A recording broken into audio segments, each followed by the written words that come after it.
Good morning, everyone. I'm Jade Turan with FFK Architects. I'm also the marketing chair for NAIOP Utah, our NAIOP Utah board. And we are here today with Brian Cheney, the incoming NAIOP Utah president-elect, to educate us and just give us some tips and methods about what is going on in the real estate world and how we can prepare ourselves for what is to come. So Brian is here with us. Good morning, Brian.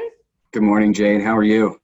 I'm great. I'm just, having my coffee in my home office, which used to be my dining room. World, right? What a crazy world we're living in, and how different it is from just a few weeks ago, right? Right. We're all getting used to working from home more, getting used to practicing our social distancing and washing our hands every 10 minutes. Can't go to our favorite restaurants and bars, can't go to movies, can't go to the gym. So many things that we can't do that we were so used to doing on our daily lives, and our lives really are different. And this COVID-19 pandemic and the recent earthquakes that we had in Utah had a significant impact and continue to have an impact on our commercial real estate industry. And so as a board, we thought, how can we, as a NAIOP organization, provide content, provide value to our members, and keep our members and other real estate professionals updated on these ever-changing conditions that we're now living in. And so we decided to do this weekly video series and cover topics of interest to keep people informed and up to date. And we hope that this will be a valuable resource. We'll publish these videos on a weekly basis. We'll keep them pretty short, 15 to 20 minutes in format. They'll be available for people to view at their leisure, to share or revisit. And as we publish these videos, we'll also let people know what the topic will be for the following week. And so we encourage people to email us with their questions and issues that they're facing with respect to that topic, so that we can be sure to address those issues.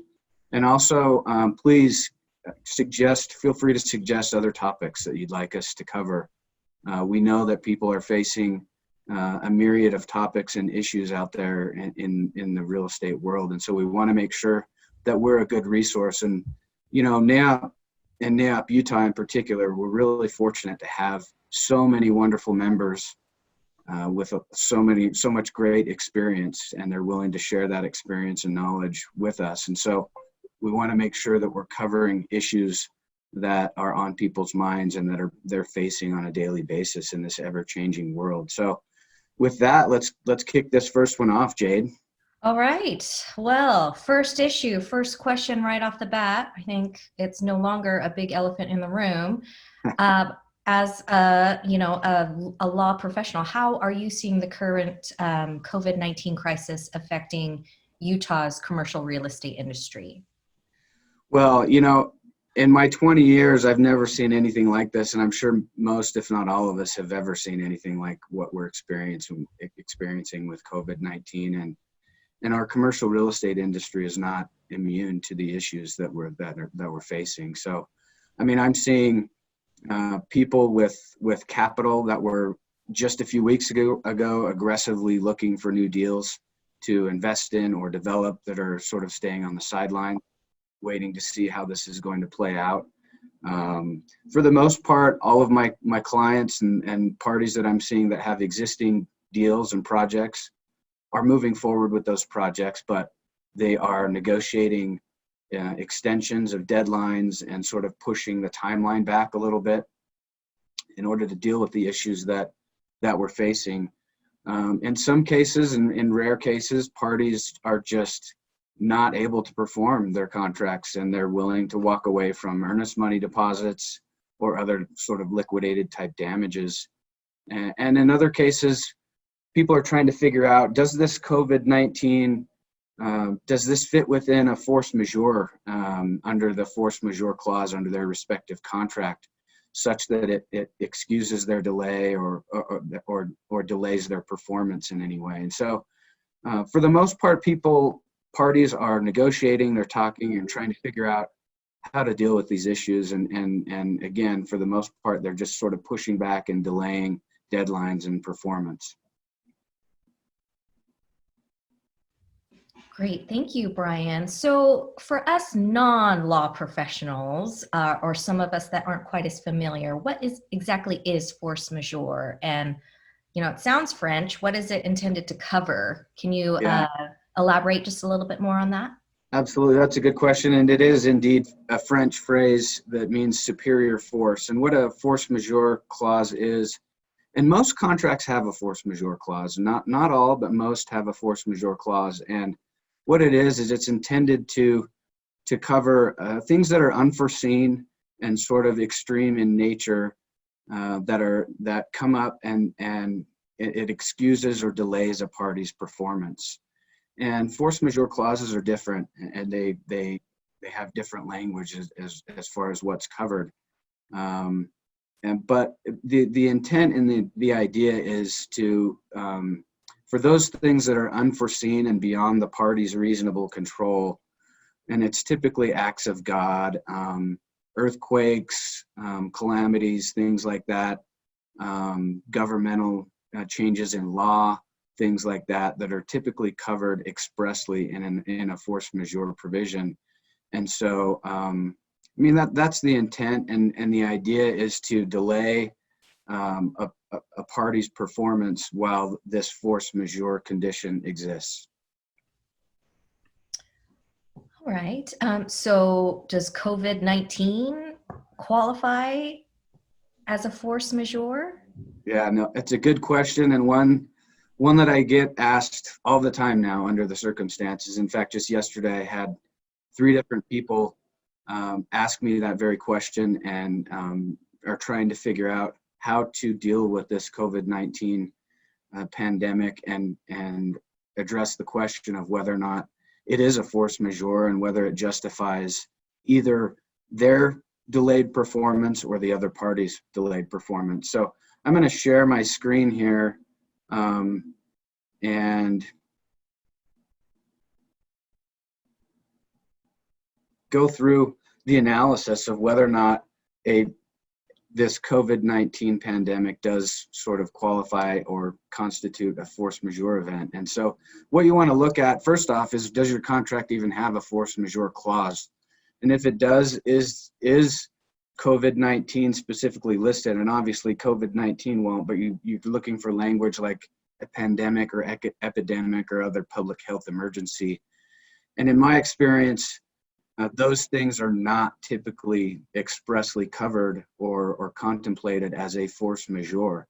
And so if they're not, you want to look at the general wording in your force majeure clause, which typically refers to acts of God, acts of government, or other circumstances beyond the party's reasonable control. And can an argument be made that, COVID-19 fits within the general language? And I think an argument can be made that it does, but again, depending on the language and the issues that will need to be considered is whether or not this is something that was foreseeable at the time the contract was entered into. So contracts that are being entered into now or in the last few weeks, maybe it was foreseeable. And so it would be difficult for someone to say that, COVID-19 is a force majeure. There has to be a causal link between, the pandemic and the party's inability to perform. In other words, their inability to perform can't be as a result of something that's not related to COVID-19 and the response to COVID-19. There's also, the parties have a duty to mitigate their damages and mitigate their non-performance. So in other words, can they perform with reasonable mitigation steps? And then they also should look at the other provisions in their contract with respect to notice and make sure notices are being sent in a timely manner to the proper address and by the proper method required under the contract. And then also, if there's a dispute as to whether or not a party is excused from performance and they can't work out, or negotiate an amendment to their terms, they should look at the choice of law provisions, where, what law governs, where a lawsuit or dispute has to be filed, and other dispute resolution clauses like an arbitration provision or mediation clause, and figure out how, if they can't resolve the issue amicably and informally, what is the formal process that they have to go through to resolve that. And so, Jay, the answer to the question as to whether or not COVID-19 constitutes a force majeure is probably not going to be crystal clear under most contracts, because it's probably not going to be expressly covered.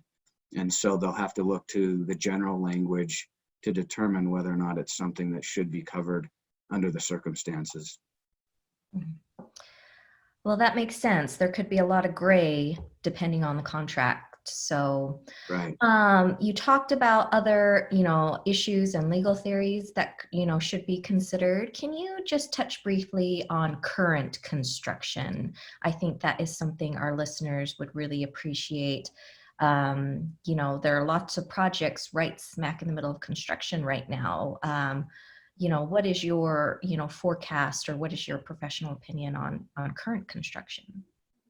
Well, again, what I'm seeing on current projects is they appear to be moving forward. And I think they will continue to move forward, particularly on the commercial real estate side. We're seeing, the federal government and other, states who are coming out with regulations and things they've deemed commercial real estate to be essential services, because people are out there building hospitals and other, essential commercial real estate projects. Here in Utah, we've got the airport, for example, and other projects going on so the good news is, I don't think that we'll see governmental regulations that will shut down commercial real estate projects, because they are essential services. And so what's happening is, I think deadlines and things, performance, as the timelines are being pushed back, but the projects, I think, are going to move forward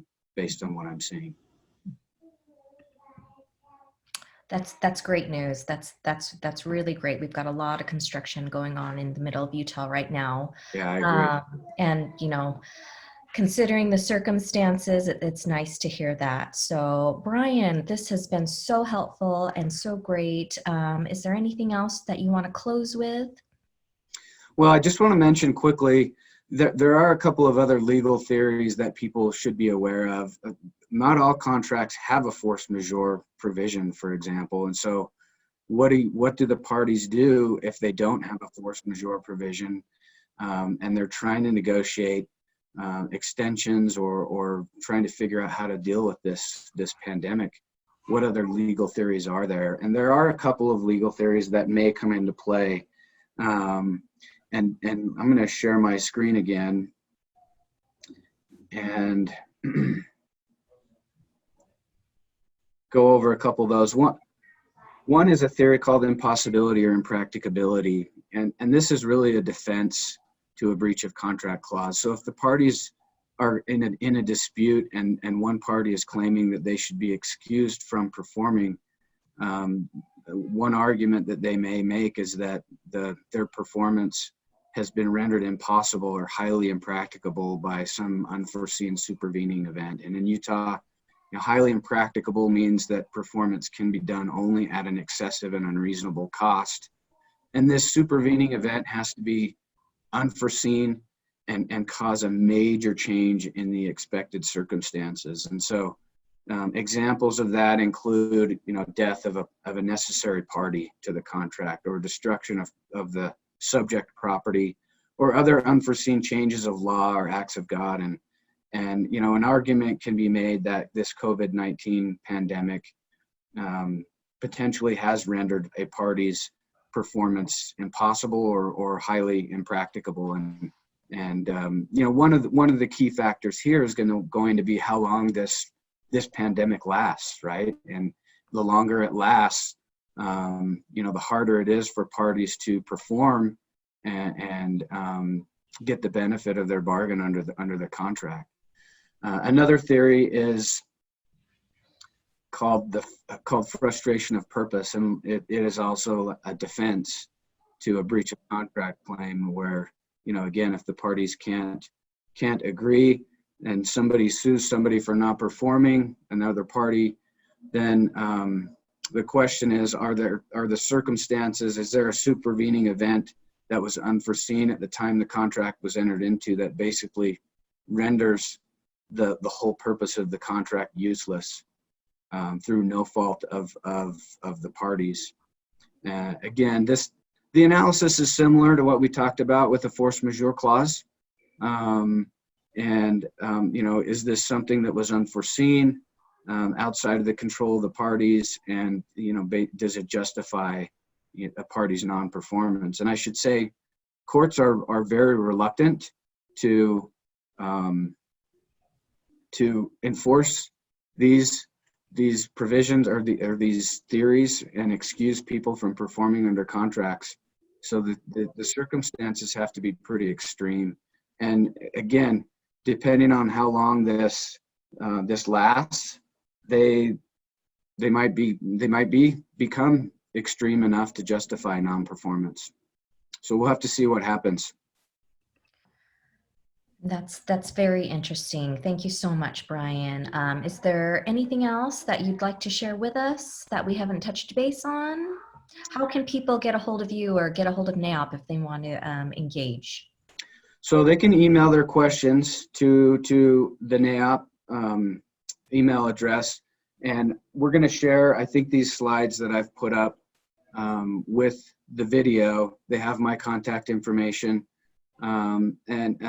Next week we'll be talking about insurance issues, so please email your questions about insurance. I know that this COVID-19 pandemic has created and caused a lot of questions about what things are covered and what aren't, and so it'll be interesting to hear about that. But email us your questions and issues that you're facing, and feel free to email me or call me with any questions. Again, my contact information will be on the slides that we'll publish with the video. Okay, well, I think that's great.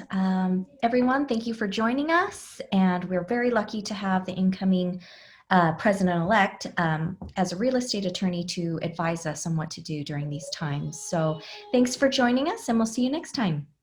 Thanks, Jade. Thanks, everyone.